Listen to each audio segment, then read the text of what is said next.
What's up guys, welcome back. In this video I wanted to post up my workout regime and my fitness routine and what exactly I do at the gym. Maybe get some feedback if any of you out there are into your fitness or going to the gym. So really I guess this is a rate my workout video. So I'm just going to go through exactly what I do. I've got my notes here.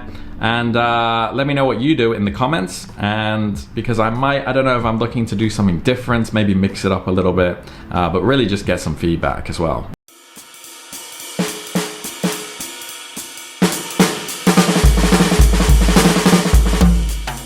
So a while ago I read this book called The Physics of Resistance Exercise, and it was written by Doug Brignole, who was a Mr. America and Mr. Universe, very well known for his knowledge in biomechanics and fitness overall. And he wrote this book, and the book is basically going into what are the best exercises for each muscle group. And he talks about things like natural levers, not using the force of gravity. He talks about the shapes of the muscle and what's the best angle to hit it at and the best movements to make.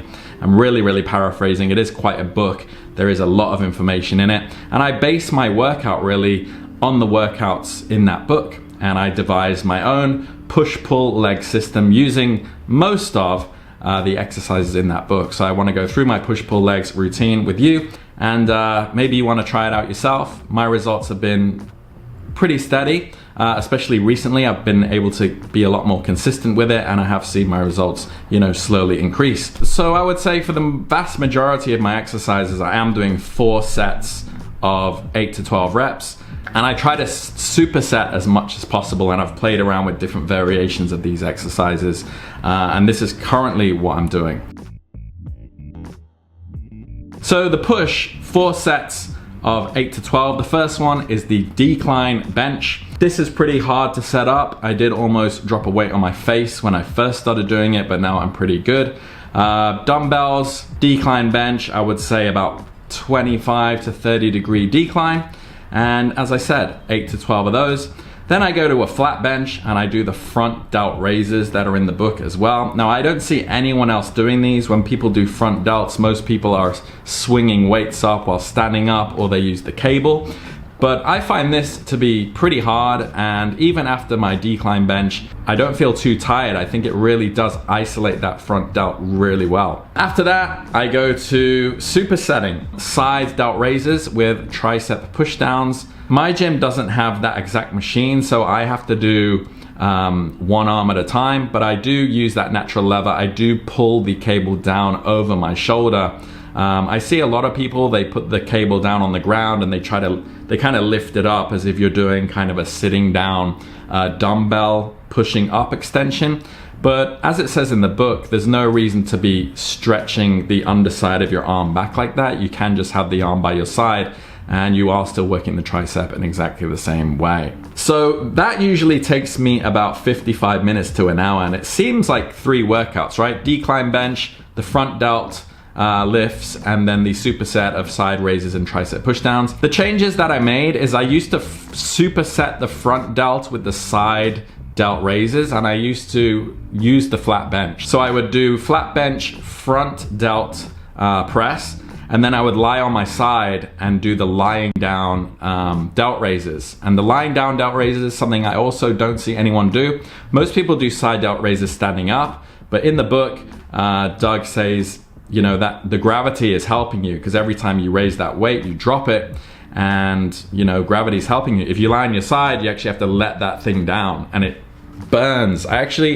He has that one down as his second favorite side delt exercise.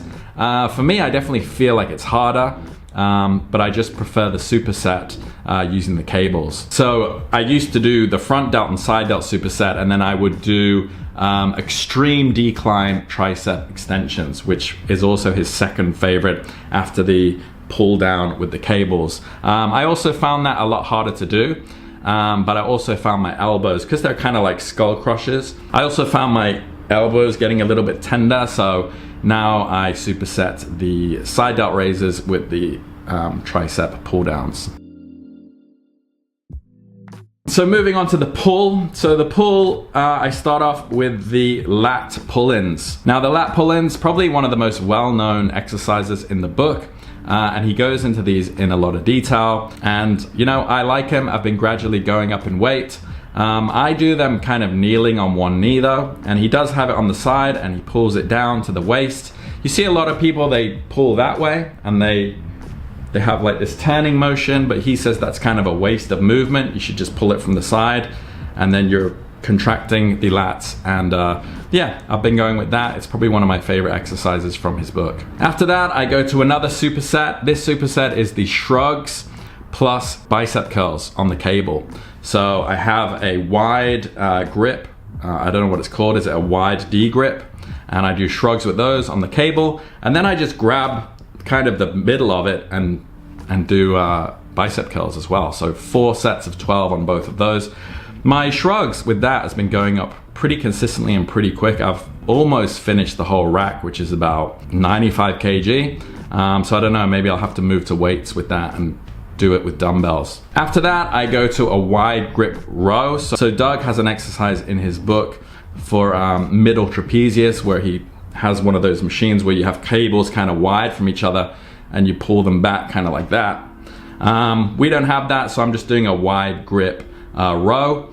So I'll do that for 4 sets of 12, and then I'll do a rear delt machine. So again, in Doug's book, a lot of the time he's using this kind of triangular frame and he's got cables on both sides, and he's able to use that machine for just so many of his exercises, but my gym doesn't have it. So his rear delt fly, he does the cross cables and pulls back. I'm just using the machine for rear delts, but I'm standing up, so I do get that kind of lower diagonal kind of pullback, and it's going pretty well. For the hell of it, I just superset that now because I hate weighting, and I superset that with chest flies because it's the same machine. So I do 12 reps of those, and then while I'm waiting, I just adjust it, open it up, sit back down, and just do chest flies. I just started doing that like 3 weeks ago, just so I'm not standing around waiting for too long. Now in the book, he does do more back exercises to hit like the different smaller muscles in the back. There's also forearm exercises that he does, which I don't do. So there are a couple of smaller muscle exercises that I don't do. That's basically my pull day. And that's also probably my longest day. I think there are 4 sets of exercises there. That usually takes me about an hour, hour 5. The next day is leg day. I'm probably pretty lazy with this, but my progress has been going up. But like everybody, I do hate leg day, and I think consistency is the most important thing. So I keep it as comfortable as possible. So what I start off with is the cable squats, another popular exercise in Doug's book. I love cable squats. I've almost finished the rack as well. I don't start with that though. I actually start with the hamstring curls. Now my gym doesn't have a sit down one, which he recommends to get the blood flow, I think, through to your knees, and then that's like a good starting exercise for leg day. I do it lying down, but still I think it is also a good starting exercise for leg day. So I do the hamstrings, and then I go over and do cable squats, and then after that I do I get on the leg press for calves. So it's the leg press machine. It's a flat leg press, but I push it out, and I'm just pushing it with my feet, so my ankles, to work my calves. Now that's really all I do. This takes me about 45 minutes, and currently it's the only leg day that I really want to deal with. There's one big exercise that I do miss out on that he has in his book, and that is the, I don't even know the name, the hip raises for your glutes. But he does say that the cable squats do help glutes. I do feel it on my glutes when I have taken a bit of a hiatus and gone back to the gym and done cable squats. I do feel that my buttocks do hurt. So that's my leg day: hamstrings, cable squats, because I don't want to mess up my back, and calf presses. Another one I just remembered off the top of my head that I don't do is the erector spinae exercises.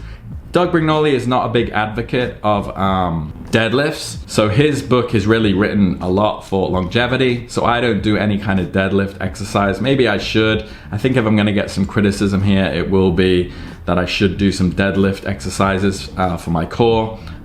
Maybe, yeah, thinking about it now, my core is slightly neglected. I will use the ab machine if I am waiting for a machine. The ab machine is kind of central in my gym, so if I'm looking for something and someone's using it, I might use it. But that's pretty much it so far. So I'll go into my diet a little bit. My pre-workout is just coffee. I get up, I drink coffee, and then I go to the gym. Plain black Americano coffee. Post-workout, I drink half a scoop of chocolate protein, Optimum Nutrition, rich double chocolate with coconut water and a scoop of creatine. Creatine is the only supplement that I do.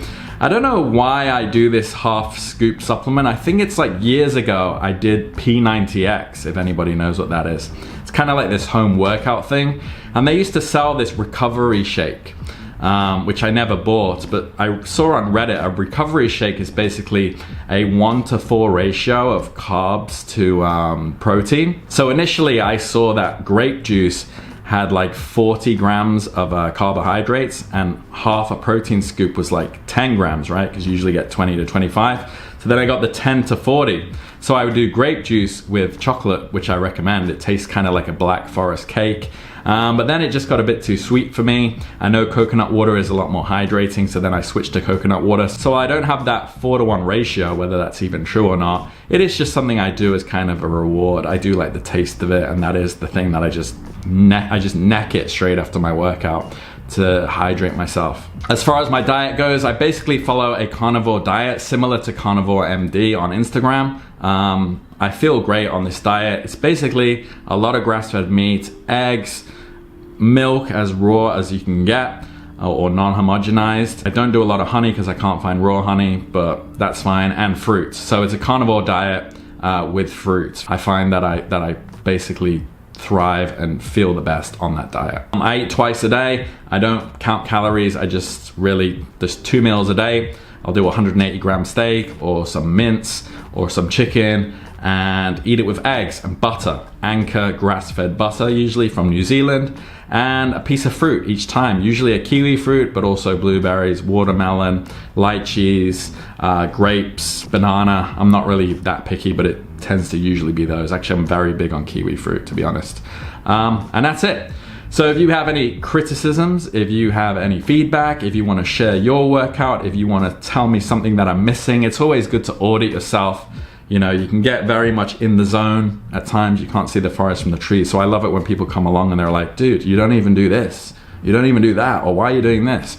Because, you know, anything to improve, often you need that outside perspective. All right, so different kind of video today, jumping into the whole fitness thing. A little bit of a rate my workout video. So I hope you like it, and drop any comments or questions below, and I'll catch you on the next one. Take care.